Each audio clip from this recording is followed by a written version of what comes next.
Welcome to today's episode, where we dive into the remarkable story of Abraham, a tale of faith, obedience, and divine promise. Join us as we explore his incredible journey from leaving his homeland in obedience to God's call to becoming the father of many nations. His life was filled with trials, triumphs, and unwavering trust in God's plan. Stay tuned for insights and lessons that can inspire and strengthen your faith. Please like our video, subscribe to our page, and turn on post notifications. Let's begin.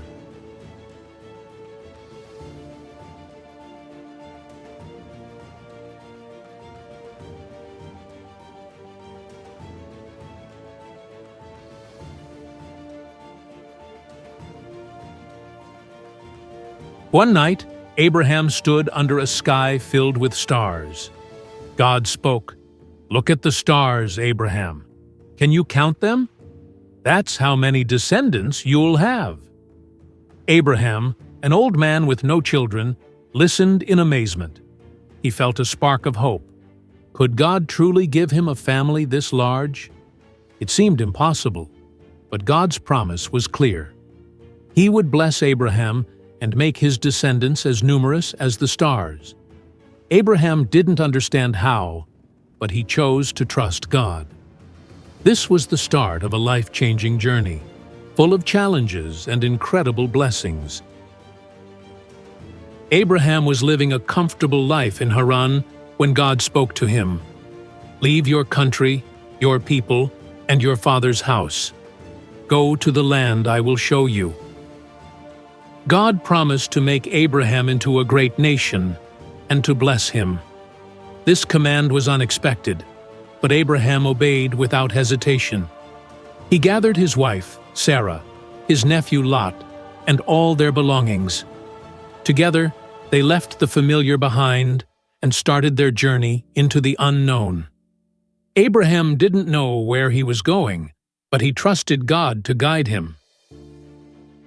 After days of traveling, Abraham arrived in Canaan. The land was beautiful but unfamiliar. God appeared to him and said, "This is the land I will give to your descendants." Abraham felt hope again, but he also realized he didn't own any of it yet. He built an altar and worshipped God, thanking him for the promise. Abraham believed that one day his family would live here, even though he didn't have a single child. The promise of God was what kept Abraham moving forward. He trusted that God would fulfill his word in the right time.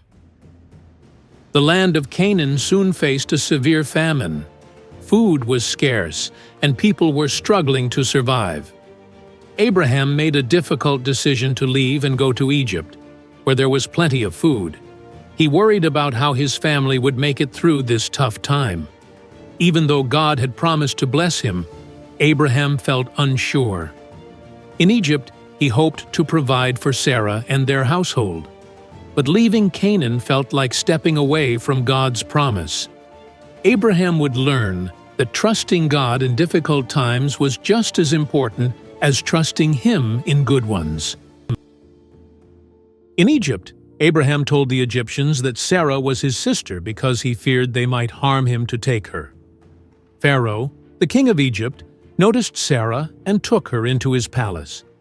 But God sent plagues, and Pharaoh realized the truth. He returned Sarah to Abraham and demanded they leave Egypt. Abraham felt ashamed of his fear and lack of trust in God, but he also saw how God protected them, even when Abraham made a mistake. God's plan was still unfolding, and Abraham resolved to trust him more deeply in the future. Abraham and Lot's flocks grew so large that the land couldn't support them both. Their herdsmen began to argue over grazing space and water. Abraham didn't want conflict. "Let's not fight," he told Lot. "If you go one way, I'll go the other." Lot chose the fertile plains near Sodom, leaving Abraham in the hill country.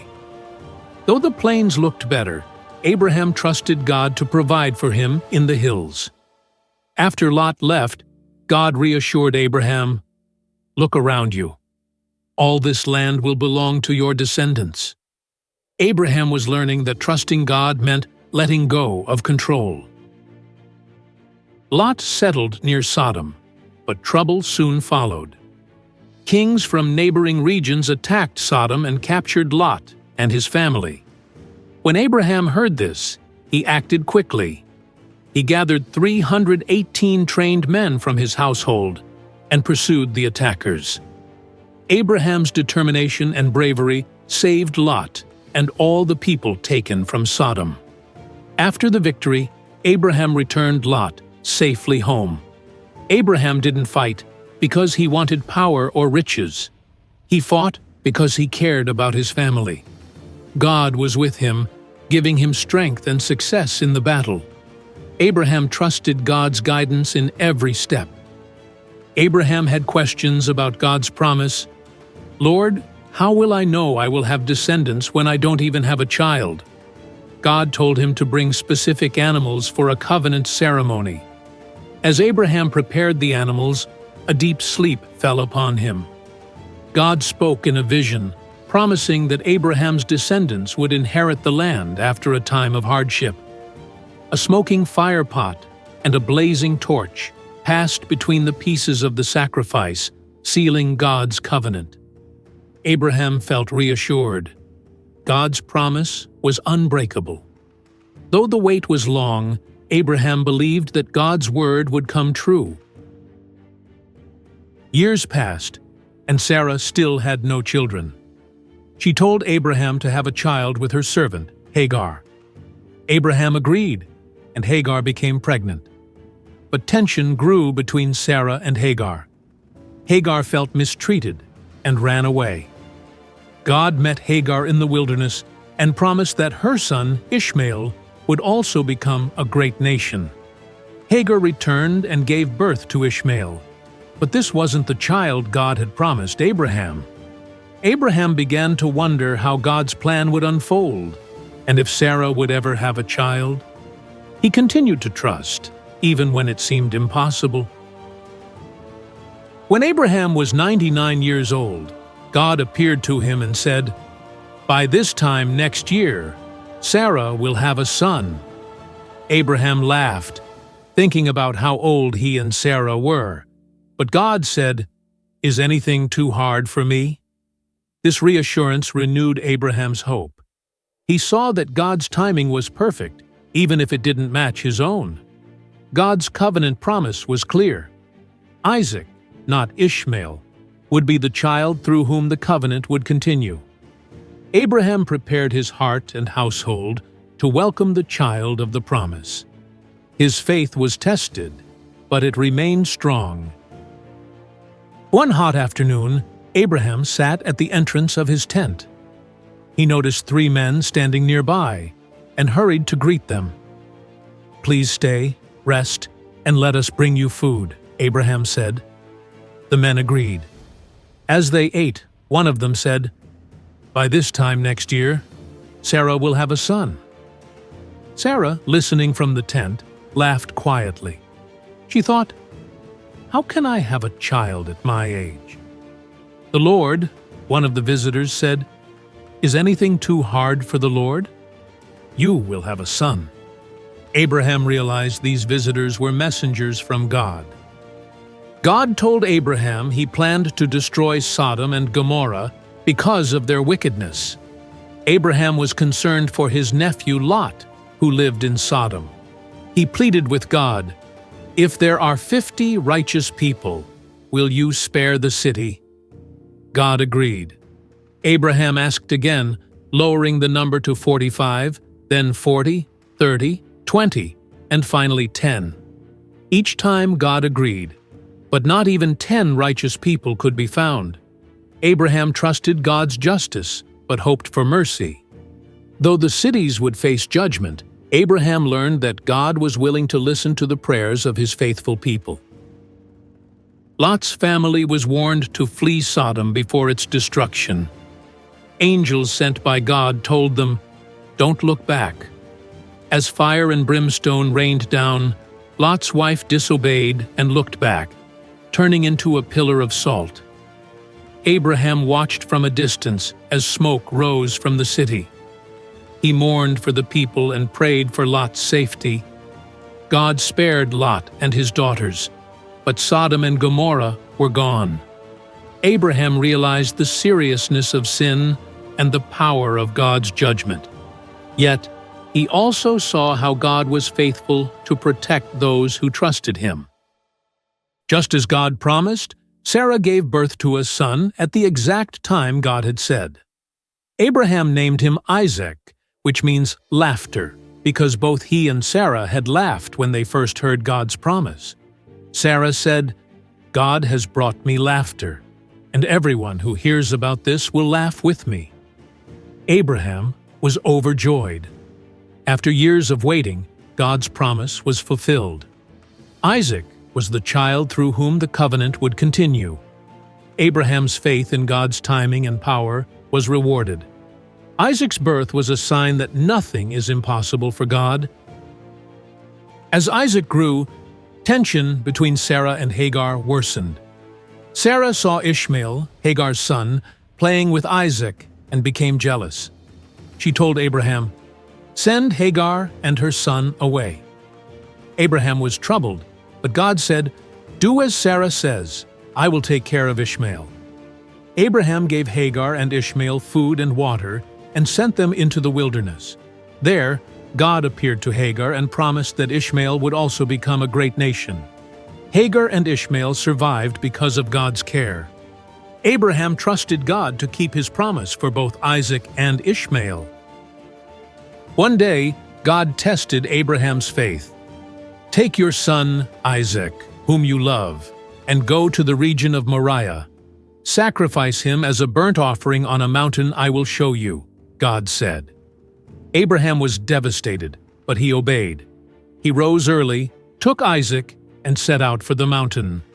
Isaac was the child of promise, the one through whom God had said Abraham's descendants would come. Yet, Abraham trusted God completely, believing that somehow God would fulfill his promise. This test would show whether Abraham's faith was strong enough to trust God in even the hardest moment. As Abraham and Isaac climbed the mountain, Isaac noticed something unusual. "Father, we have the fire and the wood, but where is the lamb for the sacrifice?" Abraham's heart ached at the question, but he replied, "God himself will provide the lamb, my son." Isaac trusted his father and continued walking beside him. Abraham was determined to obey God, even though he didn't understand why God had asked him to do this. He believed in God's promise and his ability to provide a way. This was the ultimate test of Abraham's faith, and he was determined to trust God completely. Abraham built the altar, arranged the wood, and bound Isaac, placing him on the altar. Just as he raised the knife, an angel called out, "Abraham, do not harm the boy. Now I know that you fear God, because you have not withheld your son from me." Abraham looked up and saw a ram caught in a bush. He sacrificed the ram instead of Isaac. Abraham named the place, "The Lord will provide." God reaffirmed his promise to Abraham, blessing him for his faith.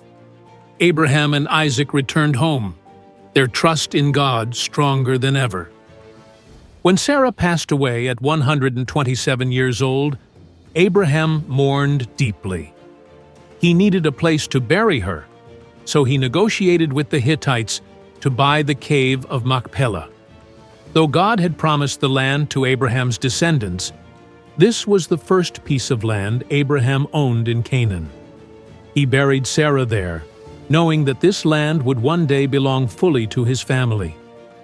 The cave became a symbol of God's promise and a place to honor Sarah, who had journeyed with him through all the challenges and blessings of their life together.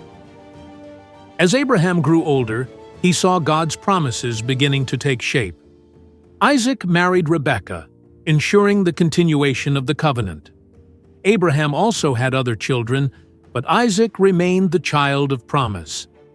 Abraham lived a long and full life, reflecting on how God had guided him through every step of his journey.